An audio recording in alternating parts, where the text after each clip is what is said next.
Hello and welcome to District Focus. On this segment, we will be discussing the TOPS program and the Multi-Wide Cultural Festival, which will be held April 17th and 18th at Duncanville High School. Today, as our guests, we have Janet Lovelady, economics teacher at Duncanville High School, who originated the concept of a community-wide cultural festival. Gus Alexander, founder of the TOPS program, Travel Opportunity for Professional Staff, is a longtime resident of Duncanville and a major supporter of the DISD. Pat Daniel, a business computer applicator instruction at Duncanville High School and senior class sponsor. Welcome. Mr. Alexander, what is the TOPS program? It gives the teacher an opportunity to travel and enhance their education through, shall we say, seeing what they teach or teaching what they see, and through foreign countries. Ms. Lovelady, I understand that you are the mastermind of a brilliant idea that will help support the TOPS program. What is this project? Well, this sort of came to my mind after attending a cultural fair in Lafayette, Louisiana, where they have a citywide program for a city of about 150,000. And what we want to do is a miniature version of that that will focus on different cultural groups, music, dance, crafts, imports, activities, especially for small children. We'd love to have small children and their parents come up here, become acquainted with the high school, and get to feel at ease with the atmosphere here. This is going to be the high school that everyone attends if they stay in this district, and we hope that they will come up here and enjoy themselves. So all of the proceeds will go directly to the TOPS program? Exactly. Okay. Ms. Daniel, I know that you are in charge of finances and record keeping. Do you think that this will bring forth a good profit? Well, certainly that's the reason we're doing it, is to try to raise funds for our travel program. But along with some of the things that Ms. Lovelady said, we're also going to have all kinds of foods from different programs, from different countries, things to drink. An Easter bunny is going to be there for the children. There's going to be all kinds of fun things for the entire family, arts and crafts. And this is Easter weekend, and it'll be a good time to get out. We hope the weather is pretty, and we certainly hope everybody supports it. But we certainly, that's what we're doing it for, is to raise money. And what about you, Ms. Alexander? Do you think that the profits will benefit the TOPS program to exactly the amount of money that you need? Well, it's a cooperation between the teacher and the funds that are raised. The number of dollars that the program raises will be offset by the number of dollars the teachers they personally put into the program. Then the TOPS program itself will try to raise $200 or $300 per teacher, and that's about the way it is. Okay. Ms. Lovelady, could you expand a little bit more about the different ethnic groups that will be presented? Well, Duncanville, in the 20 years I've taught here, has become a sort of miniature United Nations. And in one class I have students who are originally from India, the Middle East, people of African descent, and every variety of Anglo that there could be. We're having an art festival that will involve all the schools in the district, grades K through 12, that Gwen Garner, one of the art teachers at the high school, is arranging. And there will be prizes and awards at each level. And all of those pictures will be on display up here for the parents to come and enjoy, and hopefully for everyone else to enjoy. And they're urged to do something that reflects their cultural background. And Texas has very rich, if you go to Six Flags, you know we are. We've been Spanish and a touch of French, and the English would love to have had us at one time or another.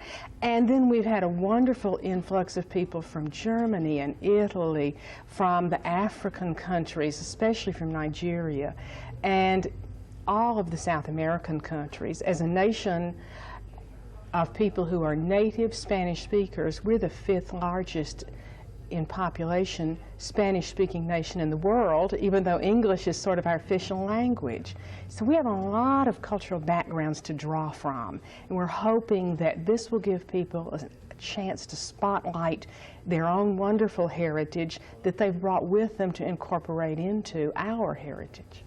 So are there going to be like different booths for different cultures, or are they all going to be like, there'll be performers from different groups at different times. We will have imports from different countries, as well as handmade craft items in the craft area. We'll have the art show that spotlights all of the various backgrounds of the people involved, and hopefully will make everyone appreciate the diversity that we enjoy in this community. Mr. Alexander, have you had good feedback from the teachers of support of the TOPS program? Well, it's been very obvious that they've been very cooperative. Each school has raised several $100s towards the program, and they're working real hard, and I think it will be, the highlight will be the high school, which I think it should be, because that's the top of the whatever, the mountain. And the elementaries are working real hard, and they're all applying and such like. And I think they have in the high school 35 or 40 people that are teachers that are working very diligently towards making this a success. Ms. Daniel, will it be free admission, or will you have to pay for certain things, or general admission that will cover everything, or has that not been discussed quite yet? We're planning to sell general admission tickets at the elementary schools for people who want to buy in advance for $1. And there'll be a family ticket available for families that have several children for $5. But once you get here, admission to the craft show, there'll be free entertainment. You'll pay for food. If you're in some of the children's activities, you'll pay like 25 cents or 50 cents. And Coach Greening has a wonderful soccer clinic planned that will run all day for $2 for an hour's worth of instruction. So there will be some charges after you get here. Okay. Where are all of the artifacts and food and different little things that you have? Where are they all coming from? Now, you'll have to ask someone from the food committee, and I believe that Ms. Dodrell may be able to help you, but I know that they're, because of limited kitchen facilities, that they're going to serve relatively simpler things this year, such as a taco salad and nachos, and then desserts from around the world. And they have a whole series of homemade hot soups and homemade breads and rolls that they'll be serving all day. The way this is working, Courtney, at the high school is that there are many committees involved, and each one of us is in charge of a different committee. And Ms. Lovelady is the coordinator of all of this, but because of our teaching responsibilities, we also have other things to do, certainly. But because we're divided into smaller committees, we're able to concentrate on one thing. And then we hope to pull it all together with the support, of course, of the community on April the 17th and 18th. Okay, so this is a family affair. Yes, definitely. From what do you say, 2 years old to 990? Bring the babies and great-grandma and have a fun day. There should be something for everyone. Okay, we hope this goes well. Thank you all for being our guests today. We'll be back after these messages talking more about the Multicultural Festival. Welcome back to District Focus, where on this segment we're speaking about the Duncanville-wide Community Cultural Festival. We have as our guest Ms. Nancy Maladon. Welcome. Ms. Maladon, I understand that you're playing a very big part in the festival. Could you tell us a little about it? Yes, we're going to cover Hawaii, and the first part of Hawaii, we're going to talk about the people who brought religion and took the country. The missionaries came to Hawaii. It was beautiful. It was gorgeous. The people were kind, and food and everything was plentiful. And so the missionaries set themselves up to change the dress and the culture to fit their needs, mainly as their needs was to take most of the country away. And they made the big plantations, and they more or less took everything that they could get their hands on. Could you tell us a little bit about the clothing attire that you're wearing? Well, this is called the muumuu, and this was suggested by the good missionary women who accompanied their husbands to Hawaii. And what they were trying to do is to get the fun-loving young Hawaiian girls in something covering. Now, I would like to take this muumuu off and show you more what the Hawaiians were wearing when they arrived. Okay.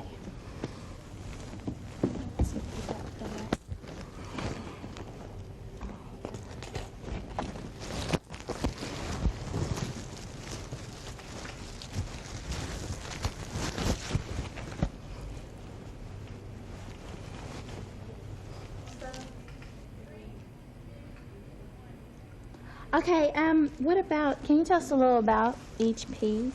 Well, what I have here is a headdress that was originally, it's two different kinds, two different colors of the same kind of beans, and it is very special, and this was what the kings and the ruling class wore. Then we have the lei, which is made out of the petals of flowers that are strung up, and of course you have the grass skirt that the girls made every morning when they got up. I also have some seed pods. These are cherry seeds, and then we have some different plum seeds. And this is also a pod, and these were very expensive, and they were worn by royalty as well. We also have another different kind of a pod here, along with the seashells, and this was the basic jewelry that people would make. Now, in Hawaii, they have a lot of flowers. They have a tremendous number of orchids, and I wanted to show you some of the different varieties, and they use these quite often. This one was held for a bride, and as you can see, it is a very spectacular thing, and some of the orchids are huge, and some of the orchids are very, very small. I've seen some of the orchids that weren't even an inch long, and they were just beautiful. They would string them up into the leis. We have all kinds of plant life that we're not too familiar with, and one of the and shells. Now they do a lot of shell crafts in Hawaii, and sometimes they get shells from other places, like in the Philippines, and they use them because they add a lot. This little dark seed here is from the Philippines, and they use it for contrast, is why they like it. And so when you go to Hawaii, you can get a lot of different shell necklaces. And all of these are hand-strung, and they're very beautiful, and you can use them for decoration. This one's much larger here. I wanted to show you a wood carving. There's a lot of wood carving in Hawaii. And this is a head, unfortunately broken, of a warrior. You can tell by the headdress, and if you'll notice, he's got a very pronounced nose. This is made out of monkey pod wood, and it's just a little serving dish. And they had, at one time, in the early history of Hawaii, they had very, very small people like leprechauns, and they were great workers, and they worked at night, and they were wood carvers, and they brought the breadfruit, and they brought a lot of the fruit that we have in Hawaii with them. And then one day, they married with the Hawaiians, and they told everyone that they were leaving, but nobody really wanted to leave, but they did leave. And they had a lot of interesting stories. One of the folk stories about the teeny little people is about one of them. They worked very hard, but the moon went over so fast they couldn't get all their work done. And so what they said is one of them were very boastful, and he says, "I'll stop the moon. When it goes over, I'll grab its legs and hold it." Well, he climbed up to the tallest hill, and sitting on a rock staring at him was an owl who was able to pick him up and fly away and maybe have him for dinner. And so he sat on the rock and looked at the owl, and the owl looked at him, and suddenly the night was over. So he went the next night to catch the moon again and hold it by its legs, but that night he was very tired, and so the story goes. They have a lot of stories about the different gods, and they love different gods. They make them into people. They fall in love with people. They marry people. They become demigods. They have all kinds of wonderful things they can accomplish. One of the gods, who is supposed to be a bad god, I guess, and she lives in the volcano, and she has these real bright, brilliant red-rimmed eyes, and she has ashes in her hair. And so her and her sisters came up one day, and they decided they were going to see what the world was like. And she had spied a handsome young man, and she wanted her sister to go to another island and bring him back. And so the story materializes. This was her favorite sister, but she was a very, very ugly, spiteful person, and only her younger sister did she love the most. But they have lots of gods, and a lot of their stories are about people and gods. Now, Hawaii has a large tourist group that go there, and they bring out a lot of very nice items for the tourists to buy. And if I could have a volunteer up here, I'd like to show you one of the things that you can find in the local shops. And if you'll stand over here, I'll be glad to put it on you. Now, this is for the girl who would like to wear a sarong, but she's just too tired to get dressed. So we're going to put it around her neck, and we're going to tie it around her waist. And as you can see, you can have your sarong and your modesty too. And they also include a shell, which is your mitt, if you would like to try your mitt on. Now, isn't she make a nice native Hawaiian? Very nice, Jenna. And I want to show another. We have been very influenced by Hawaiian styles, and especially in California. And I want to show another garment that's very popular, and that is a sarong. And we're going to wrap this around her so you can see how pretty she looks. And of course, originally, well, they didn't emphasize the tops too much. And so you can see how you can have a little sarong wrap around. And these are really popular styles, and in California they're very popular. Now I want to thank our guests for coming up. And I hope you make it to Hawaii. It's a wonderful place to go for a honeymoon. And not the big islands, some of the lesser islands. Now when you go back to the olden times, there was another folk story about the young man who was trying to stop the sun because his mother worked so hard pounding the bark to make clothing. And before she would get her work done, the sun had passed on. And so this is the kind of cloth she made that's in the folk story. It's the inner bark of one of the trees, and they pound it and pound it and pound it, and then they decorate it. You can see that this is several thicknesses, and it's been made into a modern purse. But Hawaii has a lot of styles, but this is really the bark cloth and the bark design. This is all hand finished. They also sell a lot of dishes made out of different, this is a coconut, outer shell of the coconut, and they varnished it and put it on a little stand, and it's sold as a dish. Now we have here one of the local dolls, and it's just a print that's been stuffed, and it's another tourist item, or perhaps it's one of the wee people that we were talking about that used to live in Hawaii. I wanted to show you how you can make the leis. You can use fresh flowers, or you can use artificial flowers, and it's very easy to do. All you have to have is a string, and you pull the petals apart, and you put them on a string, and you have to put a spacer in there so that each petal will be individual. So you can see how they're made. We're going to do the large petals or the small ones, or you can alternate them. Here's a small petal, or sometimes you can use 2 or 3. And so you can see how easy it is to make the leis out of real flowers. And here's one that I've already made. How long did it take to make that? Oh, people just sit and make them. You know, you can make 2 or 3 an hour. So this is a lei that has been made, and here's another one that's a little longer, so you can wear it. Let me show you some of the shells that I have on my neck. This is one, but it's been made on elastic, so it will stretch. This is one that's using the full flowers. Unfortunately, these catch in your hair. Will the children who come see your show at the festival be able to make these I'll show crafts? how to make them, but I won't make them. Now this is the seed necklace, and this is the other seed necklace. And this one, again, is a different type of seeds. that's been made into a necklace. So they use a lot of the natural things. And what I like about the folklore is that they talk about the sun and the sky, and a lot of their folklore are based on what you see, the beautiful water and things. They really have colorful speech. Now, I wanted to show you how the Tahitians, you can make grass skirts just by using raffia and tying it on a cable to make it. And what I've made here is the addition. Unfortunately, it's not quite finished. The addition, how to make a Tahitian costume. How do you get the color just dyed in? That's what they do, but you have to buy it. But first I wanted to show you how to talk with your hands. In Hawaii, they talk with their hands, and they didn't really have a written language until quite late, so they had storytellers, official storytellers of the courts and the kings.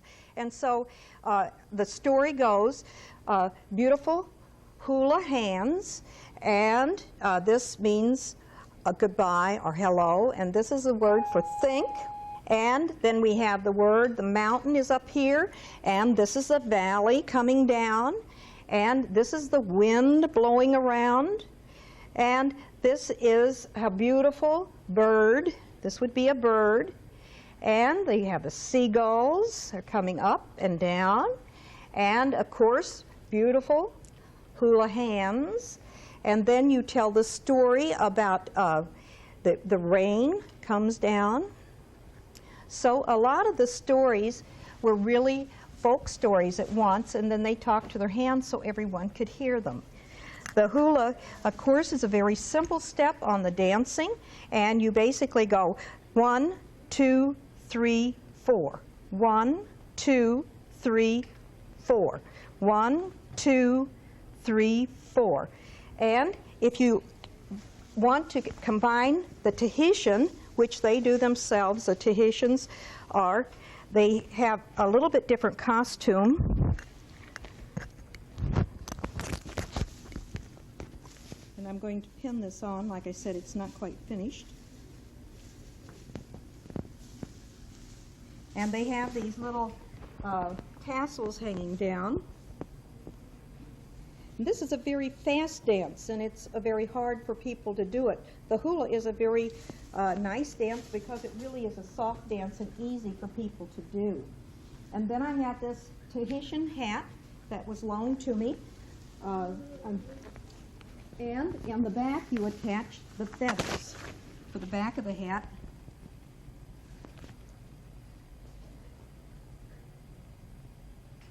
I'll put the feathers on before I put it on me.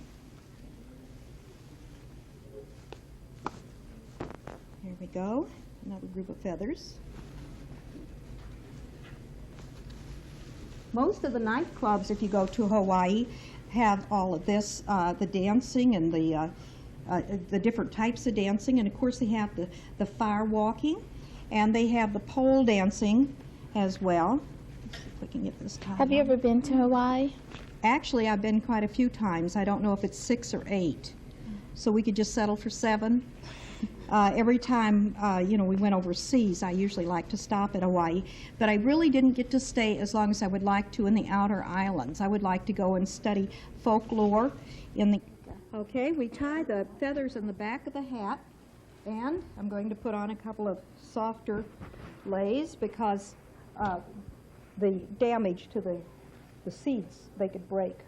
Okay, and we have a couple of hand things. As you can see, the Tahitian headdress is very spectacular. I see the design on the front. Does that made out of stand for shells. anything? It might to the people there, but I haven't been told. Oh, okay. So Now you're going to do your little dance. the Tahiti dance.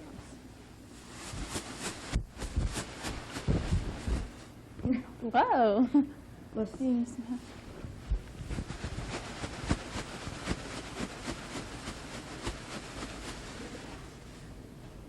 And for a finish, I would like to introduce my Hawaiian rabbit.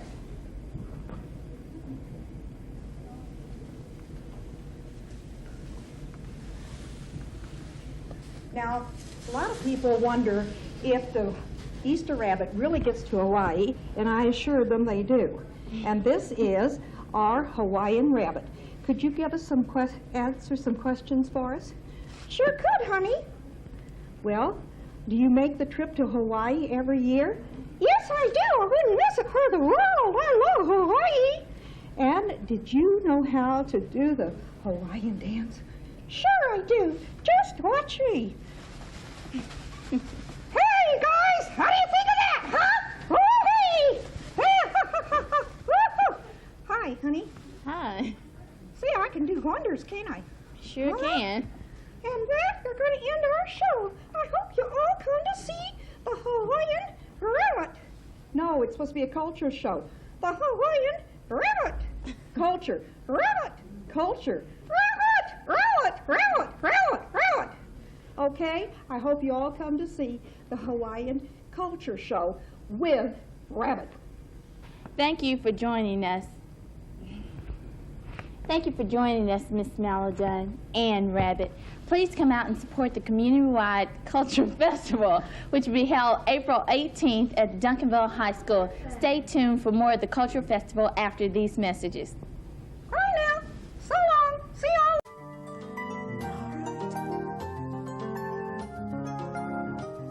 We're back discussing the Multicultural Festival. Our guests now are Miss Maxine Dodrill, Junior English teacher at Duncanville High School, Miss Janet Lovelady, economics teacher and originator of the Multicultural Festival program, and Miss Nancy Noyes, DHS media technology teacher and TV award-winning producer. Welcome to y'all. Miss Dodd, what kind of crafts are going to be represented at the festival? Well, we'll have a variety of different booths from different countries, hopefully. People selling arts and crafts and typical fair craft handmade items. But some of the most unusual will be from foreign countries, from people who are Americans but have foreign backgrounds and make unusual crafts.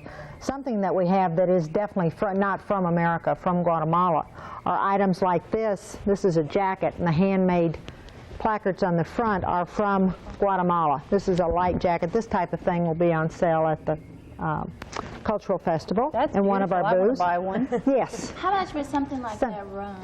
Well, probably, this is our most expensive item, and this is probably going to be around $65. It's a medium weight suit jacket. And the skirt is much more reasonable, probably around $27, $28, you say. And this is all handmade on the trim, and it's a blue denim, and it's a nice denim and blue jean weight. Gorgeous. And then something like this with the on the vest. And beach towels, a number of items like that in the bright colors. I think most of our booths will house items that are in bright, gay, spring colors and things to cheer you up. So are the items being donated or? No, what we're doing is selling booths to various merchants, anybody who wants to take a booth, and they don't have to be handmade items. They can be, of any type, fair type material, items that people want to sell. I believe it's $25. It's $25 for a booth. And that's 8 by 10, roughly, 8 by 8 or 8 by 10, and $35 for a double booth. And so far, the last count, we've sold mostly our double booths of what we sold more than anything else. How do you get involved in getting a booth? What do you have to do? Well, first we had to figure out how to make the booths, and we have an Eagle Scout who will be doing that for us as part of his Eagle Scout. He's donating. He had to raise the money, and he'll donate the booths for the project. And then Coach Jan Briggs with the volleyball here at Duncanville will be locating people who want to rent booths, and she's put out information in the paper and sent out flyers, contacted individuals in town, people in Duncanville who might be interested. And if you want to... Yes, they're going fast. This. If you want to be part of the Cultural Festival and have your own booth, again, they're 8 by 10 for $25, and $35 for a single booth. Please contact Jan Briggs at the high school, Coach Jan Briggs at the high school. How many? As soon as possible. Excuse me. How many booths are there going to be? You said they were going fast, so. I think we originally planned for 20. I believe altogether that we'll have 20 for this first year. And they're all collapsible because we have high hopes that we'll be doing this again in the future. So we'll be storing them here at the high school until next year. And if we have wonderful demand, we'll put tables up in the halls, Yes. and you can rent a table for $10. Yes, we might even build more booths or rent, you know, Anything to bring in that more you need. people. Is Yeah. it going to be on the outside or the inside? It'll be inside. It'll be in the East Campus Theater, I believe, That's on what's building scheduled for now. 10. And the children, The children area, now the children's area will be in a different place. That'll be in, I believe that's also building 10 gym. And we'll have lots of room. We have permission to walk on the floor. And a number of things going on there. Mrs. Jerry Simmons from the English department, head of the English department, will be storytelling. We'll be having a fire eater somewhere in that area, walking in and out. We'll be doing face painting. We will have an Easter bunny. Now, the Easter bunny is, I don't know if that's American or multicultural or what his background is, but we've allowed him to join us, and he'll be taking... He's Duncanville. Duncanville, okay, the Easter bunny from Duncanville. And we'll take Polaroid pictures with the child and sell them individually to the parents. Okay. What about the food, Miss Lovelady? A lot of people are interested in food from different countries. Well, I don't know that much about what they're planning. What I know is that they will have soups from different Spanish cultures this year. The desserts I'm not sure about. I do know that they will serve 3 separate desserts, and then if you are really into sweet stuff, you can buy a plate with a taste of all 3 on it. Salads available all during the day. Simple things this year because our kitchen facilities are limited. If this goes as well as we expect in the future, we would like to serve a complete meal, a lunch, a dinner, and really make a day of it. What time is it supposed to start? We will be putting up everything on Friday night the 17th because this year Duncanville goes to school on Good Friday. So we can't open up that night. We will open up at 9 on Saturday morning, and we'll close at 7 that night. Okay. Ms. Noyes, you're the media tech teacher. Will your students be taking part in this, or will you? Well, of course, I have the best students in the school, I have to say. And yes, we are going to have a wonderful time. One of the activities that we're going to do is a family fun video. And what this is that for a very reasonable price of $5, a family will be able to go into our room, and with our beautiful 3-camera production equipment, they will be able to be videotaped doing a fun skit or maybe a small song. We'll have several different ideas available, and they can choose their own scenario, some simple props and costumes available for them to have fun with. And then my media technology students will do the production work, and they can buy the tape for $5 and have it and laugh all the way home or to grandma's and buy an extra copy for grandma too. So that's one of the things that we're going to be involved with, and it's going to be a lot of fun. Will there be cameras set up in the different rooms, like the crafts, the kitchen? We do plan to shoot some footage of this event to use as promotional material for next year, because as Ms. Lovelady and Ms. Dodgel said, that we would like to continue this festival. It's a marvelous concept, and it really is so wonderful for Duncanville. We'd like to continue this through the years, and with good quality promotional materials, people will really get an idea of what was done and how much fun it's going to be, so that next year we'll get even a bigger turnout. And that's our goal. Will this air on Channel 16 or the Eye of the Panther? You bet it will. It'll air on our channel, and of course there'll be a news story probably for Eye of the Panther to let everybody know about it, and hopefully just as many different ways that we can get publicity for this wonderful family event. That's what we're going to do. Okay. Miss Lovelady, have you had a lot of volunteers try to help you or donate? We've had wonderful people. Clubs here have volunteered to help with various activities. Excuse me. NHS is going to help with some of the children's activities. I talked to my neighbor in Cedar Hill across the fence the other day, and I was saying, we were doing this, and he said, well, where I work, they throw away all this poster paper. You know, I wish we could find some use for it. So we decided that He's going to bring us 750 huge sheets. We're going to pick them up, and we're going to have them make it and take it, doing African masks for the children, so that they can come in and do something and to have to take home with them. In the future, if this goes as well as we hope, I'm hoping that we will have several activities throughout the day where children can go in and do things from different cultural regions of the world, which would really be a marvelous, enriching experience for all of them. Sounds fun. I hope so. Some of the other kinds of things that I know that we're doing is that Margaret Jackson, who is an outstanding photographer, is presenting a lecture and a demonstration on how to take successful photographs, or how to make your snapshots works of art.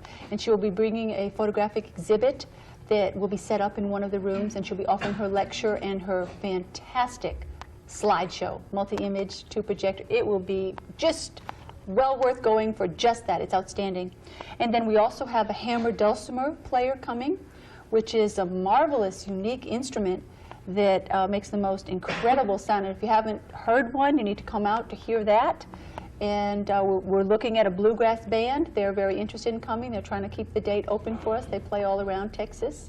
So many, many things we're going to be having a lot of fun doing. There's another artist that is interested in exhibiting her oil paintings and her acrylic work for people to enjoy, and also talk about pointers on fine art. Many things. Did we mention the fire eating? The gentleman who'll be eating fire, who's directly related to one of our teachers, and also our white teens will be helping us in the children's area, where and there'll be a puppeteer. A lot of extra things for children that we've not mentioned. Also, another storytelling group in our pit area on Building 9 will be active. I think one of the most fun things for kids will be Miss Nancy Maladon. She will be presenting a whole cultural show on Hawaii. In costume, there'll be a rabbit in a hula skirt. She's going to be doing a volcano, an active model of a working volcano. There are going to be fun photos for the kids to take in costume. It's going to be a very much of a group participation type of a program, and she's going to have the kids working in little sculpturing and coloring, this kind of thing. So we're really looking forward to that as well. What age group is that for? That particular one, yes. Miss Maladon's program? Yes.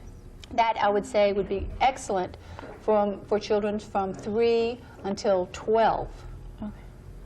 So are there going to be a lot of different age group-based activities for the children? Definitely. With the soccer clinic that is almost any age group up to about 14, there's also going to be a tour of the stadium that will be offered. I said, all those little guys that always wondered what went on in the press box. Now we can climb up there and see everything that's going on. There will be demonstrations in the weight room that Dave Burton is going to do for us. And Don Cox has volunteered his immense number of people to come in and set up a teen nightclub that will run from 3 in the afternoon until closing. So there should be something during the day to interest everyone. It's also rumored that Mrs. Robinson's going to appear in a purple wig. Oh, good I heavens. have very close knowledge of that because I was with her when she bought it, and I double dared her to wear it. And she's going to that day, in the children's area primarily. Her English students will love it, Right. every moment of it. That's one of the fun things about this type of festival, is really seeing the teachers and some administrators in a different light. When they let their hair down or put their wigs on or whatever they do. It's fun and crazy. And the police department has volunteered to bring in not only a squad car for the kids to climb in and out of and look at and run the siren, but they also, I understand, have another unusual vehicle that, if it's out of the shop in time, will be here for the kids to use, to see, because it's one of the things that they do as a public service. Let me ask you one thing, Janet. Is the festival, the people will enter from This which point, entrance? we're planning to enter from Cedar Ridge, and that's where we will sell tickets and take up all monies.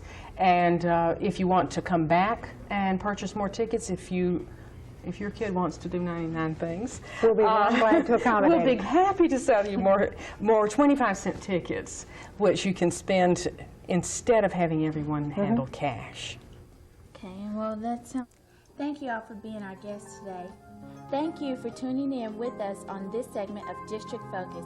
Please come out and support your community on April 18th with a multicultural festival. Thank you.